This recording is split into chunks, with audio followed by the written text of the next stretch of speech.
Nhasi tinoda kutaura pamusoro pemavectors. Saka chatinofanirwa kutanga kuziva is the definition of a vector. What is a vector? Saka by definition, a vector is a quantity which has both magnitude. Rimwe zita remagnitude ndi size and direction.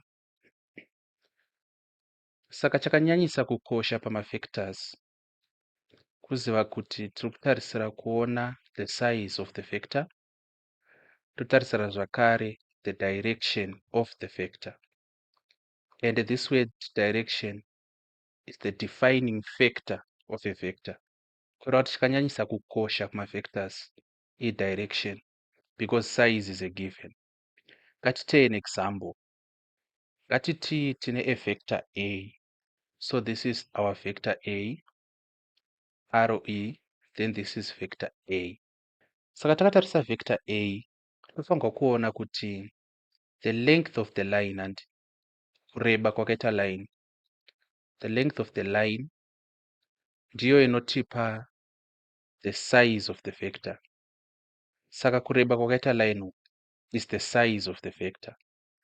Then tichaona zvakare kuti pane this arrow. Arrow iyo, what it does is it points in the direction of the vector. Points in the direction of the vector. Saka just by this line representation of a vector, tatoona kuti the length is giving us the size and the arrow is giving us the direction. So how do we represent vectors? How do we represent vectors? Saka our subtopic here is vector representation. Tinomanyora sei ndo zvatiri kuzama kuda kudiscussa. Anonyorwa sei? So when it comes to vector representation, number one, tine inonzi a column vector. A column vector. Kana tichiti column vector, tinenge tichiti tiri kunyora a vector kana kuti we are representing a vector. We are representing a vector on a Cartesian plane. Saka I'm sure everyone knows what a Cartesian plane is, which is also called an XY plane. Saka tika draw vector redu pa XY plane, a column vector. Saka a column vector manje, in layman terms, this is numerical representation. Numerical representation. And the word numerical inongoreva kuti manamba. Saka kana takunyora a vector as a column vector, tinenge tichinyora the numbers which are associated with that vector. Saka we can here give an example. Remember tambo draw vector A. Ngatiti A and iri equal to 3, 4. What does it mean with A iri equal to 3, 4? What it means is tikauya panapa tikaisa our Cartesian plane. So this is our y plane, kana kuti y axis. This is our x axis, and then this is 0. This is 1, this is 2, and this is 3. Panapa 1, 2, 3, 4. So this is not drawn perfectly, but don't go to another idea. The thought I saw some dots I and on this xy plane to particular draw our vector. That it this is the vector. Ruva pa origin panapa. Very straight kanobata at this point. Then in this direction A. Saka mukacherechedza muchaona kuti in the horizontal sense, kureva kuti in the x-axis sense, our vector kukava 1, 1, 2, 3 portions. Then in the vertical sense, kureva in the y-axis sense, our vector kukava 1, 2, 3, 4 portions. Saka E3 is it associated with the x-axis. 3 inoi because ndo yakakaviwa in the horizontal sense. And mukatarisa this point tikada kunyora the coordinates of this point zvichitangana 3 because point iyi iri pamusoro pa3 in the x-axis. Then y iyi iri kurepresenta the y part of our vector because iri kukava how many parts? 1 2 3 4, because this is 4 ka, kureva kuti even if tachida kunyora what this point is inenge iri 3 4. That is why tati our column vector a is equal to 3 4. 3 iri pamusoro ichirepresenta the x-axis, 4 iri pazasi ichirepresenta the y-axis. Takuda kuita sum of vectors, saka toda kuisa in illustration here. Ngatiti tine vector a, so this is our vector a. Then from this point totaita vector b, this is our vector b. Then kubva papoint inoi kunobata ishi totaita chi vector c, this is vector c. Ngatiti point e yekutanga the a, then through vector a tichasvika papoint b, then through vector b tichasvika papoint c. Saka togona kutora two roots panapa mukazvicherechedza muchaona kuti pane root iri kuti a b then yosvika kuna c, then kune root iri kubva kuna a ichienda kuna c. Saka toda kubva basically it's from a to c. Saka we have two roots. Tine root 1 iri kuti a yobva yati b yobva yazoti chi c, then tine root number 2 iri ngoti a yobva yati chi c. Saka chii chatoda kudzidza panapa? Remember our subheading iri kuti sum of vectors, kuda kuti toda kudzidza kuedha mavectors. Saka our previous subtopic yanga ichitaura pamusoro pevector representation. Saka tine zvatoda kuwedzera pavector representation. Muri kuona here kuti panapa tine mavectors anoti our vectors, tine vector inonzi a which is this line, tine vector inonzi b which is also this line, then tine vector inonzi c which is this line. Mavectors aya togona kumanyora takati tichiindicata kuti iri kubva papi ichigumira papi.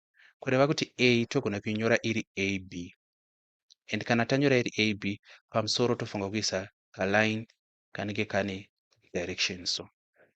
Saka a taiti ndi ab because iri kubva pana a ichienda pana b. B togona kuinyora iri bc because iri kubva kuna b ichienda kuna c. What about c? C togona kuinyora iri chi. C tichainyora iri ac because iri kubva kuna a ichienda kuna c. So what I want you to learn here is makacherechedza muchaona kuti patati a b inotata tainyora takati b a tawataisa arrow panapa yanga ichizova wrong for the simple reason yekuti chiri kubva kuna a tichienda kuna b in the direction of the arrow, hatisi kubva kuna b tichienda kuna a. Saka patadefina vector tichiti vector rine both size nedirection, direction yacho iri very specific. Kubva kuna a tichienda kuna b kwakasiyana nekubva kuna b tichienda kuna a. So this is a b, this is b c. Vector c panapa tati it's what? It's a c, not c a, because tiri kubva kuna a then arrow yedu yakatinongedzera kunani? Kuna c. So this is what we want to add pavector representation, manyorero atinoita mavectors. Toda kunyora yandinoti sort of the golden rule, mutemo wakakosha kana tichiedha mavectors. So mutemo uyu unoti vectors in the same direction. Amutonyora manotes, this is something to write down. Vectors in the same direction, vectors in the same direction are equal to a vector in the opposite direction. In the opposite direction. Saka this is the fulcrum, the pivot, ndiwo mongo. Ukaunderstand this simple sentence, unogona kuedha mavectors. What does it mean? It means kuti mavectors anoita follow each other. Anditi togona kuti following vectors, mavectors anoteverana basically. anoita follow each other ari equal to an opposing vector. Togona kuisimplifya in this way. So tikatarisa panapa manje apa tichaona kuti A iri kuenda in this direction, B iri kuenda in this direction. Saka A na B zviri kuteverana. So what we are to mean here is A plus B ari kuteverana namavhector aya anofanirwa kuva equal to, asi tikacherechedza tichaona kuti C iri kumovha in the opposite direction of A na B. Saka A plus B should be equal to C. Following vectors, A ari kuteverana na B zviri equal to C, which is an opposing vector. Then tikada kuinyora in the vector notation yatachitaura tenge takuti AB nearrow pamusoro inotiudza the direction, tobva tati plus BC nearrow pamusoro zvakare zviri equal to AC nearrow pamusoro. So this is how we add vectors. Ndo maedhero atinoita mavector. Following vectors are equal to an opposing vector. Saka kuti tinyatsozvinzwisisa, let us work through examples. Saka here tichati maybe our example number 1. Example yedu yakati say A is equal to column vector 2, 4.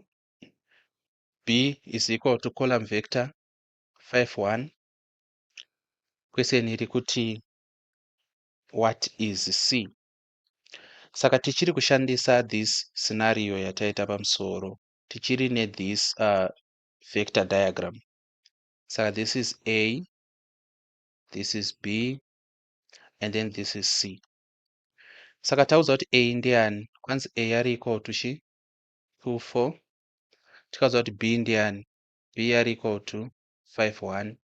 Then C ndiye watisiri kuziva kuti ndiani, ndo watanzi titsvage. Saka kuti wane C, isusu tinoziva kuti following vectors, mavectors anoteverana, ari equal to an opposing vector, vector iri in the opposite direction.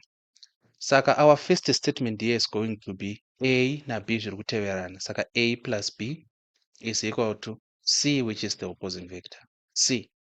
Saka manje panapa takusubstituta. A taudza kuti ndi 2, 4. Saka pana A takuisani 2, 4. Patati plus B taudzwa kuti ndi 5, 1. Pana B takuisa 5, 1. This is equal to C. Saka patichaedha sei manje? Kuedha kwedu tichashandisa inonzi matrix addition. Matrix addition hainetsi zvayo, inoshandisa inonzi correspondence. Correspondence. Saka zvinoreva zvandanyora izvi. Zvazvinoreva ndezvekuti C handika is equal to correspondence kana kuti matrix addition. Zvatiri kuita panapa ndezvekuti tiri kuti 2 iri pamusoro ichaedhana ne5 iriwo pamusoro. Saka chaisa zibracket zihombe tobva tati 2 plus 5. Then 4 iri pazasi yoedhana na1 ari pazasi, 4 plus 1. Saka this then is equal to 2 plus 5, this is 7, and 4 plus 1 the 5. Saka this is C. Saka correspondence yacho ndeyekuti zvinoenderana ndo zviri kuedhana. 2 plus 5 because zviri pamusoro zvese zviri kuedhana, 4 plus 1 because zviri pazasi zvese zviri kuedhana. Saka tikada kugeneralize maedhero ataita mavectors panapa because ndo maedhero achaitwa mavectors ese. If we need to generalize here, what we are going to do is tichati if A is equal to x1, y1, and B is equal to x2, y2, then A plus B, correct kuedha mavectors, is going to be equal to x1, y1 plus x2, y2. This is equal to x1 by correspondence plus x2. Saka ma-x ari pamusoro, remember zvatadiscussa pama-column vectors, ma-x ari pamusoro anoedhana, then y1 plus y2, ma-y ari pazasi anodi kuedhana. Saka iyi ndo inenge iri chi inonzi correspondence kana kuti matrix addition. Saka takuda kuita our example number 2. If P is equal to 3, 5, q is equal to vector minus 4 3, r is equal to column vector 1 minus 2. So zvanzi find a p plus q, b p plus r, c q plus r, then lastly d p plus q plus r. Satakuda kusolva panapa.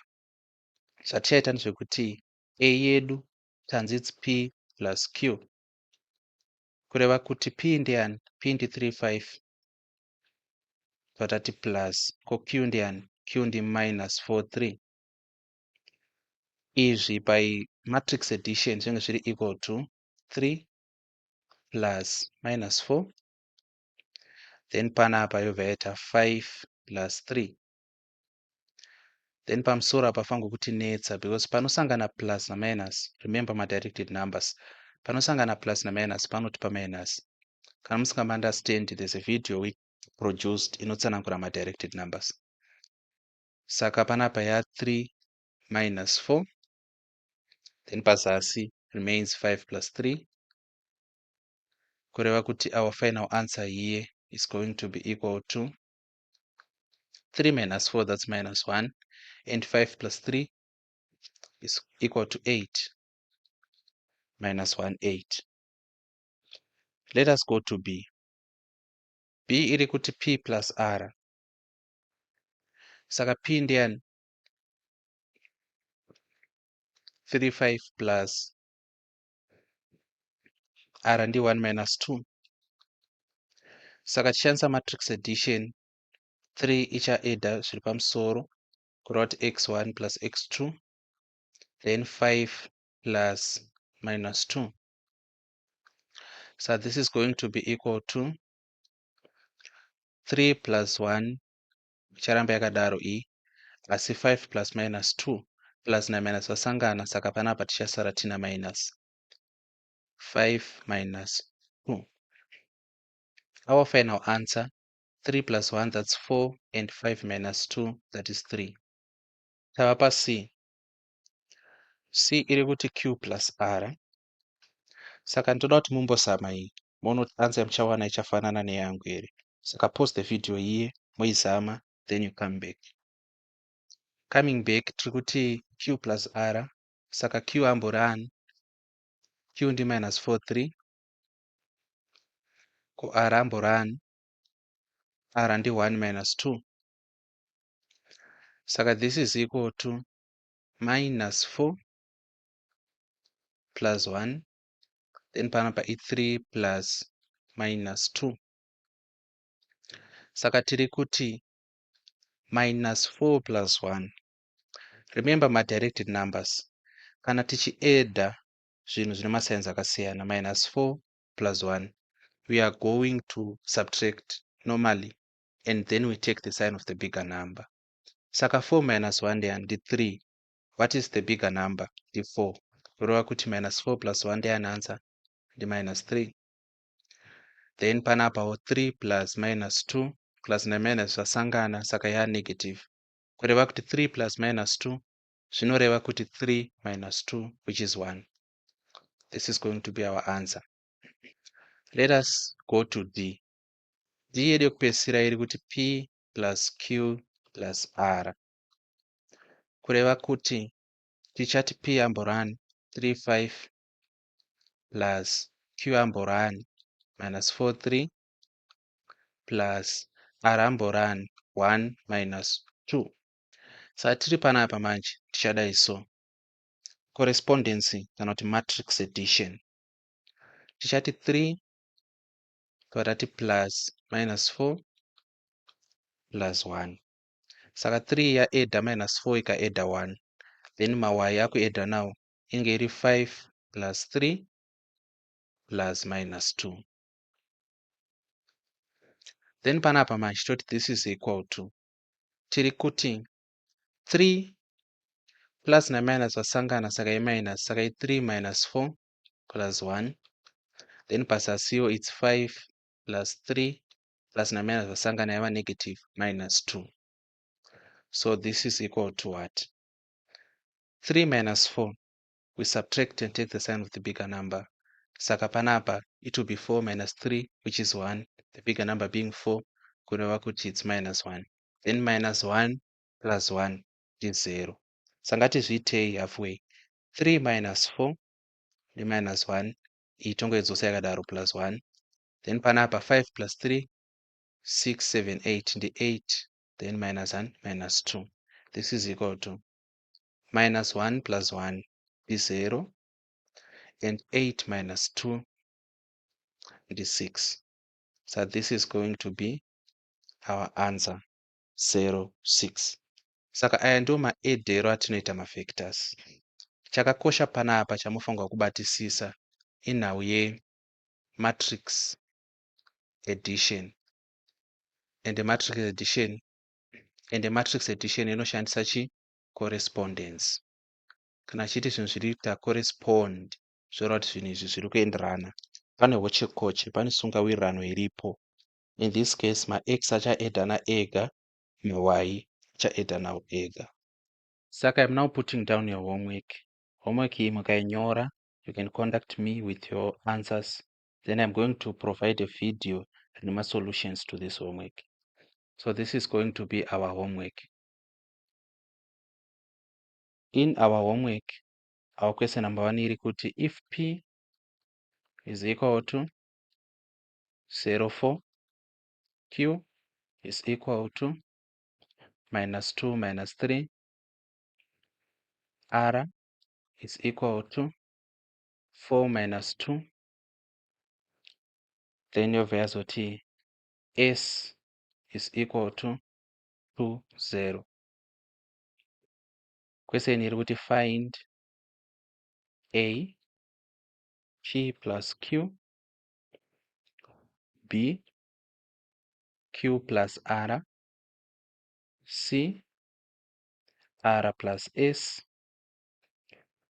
d, p plus q plus r, and then e, p plus q plus r plus s. Ndo number 1.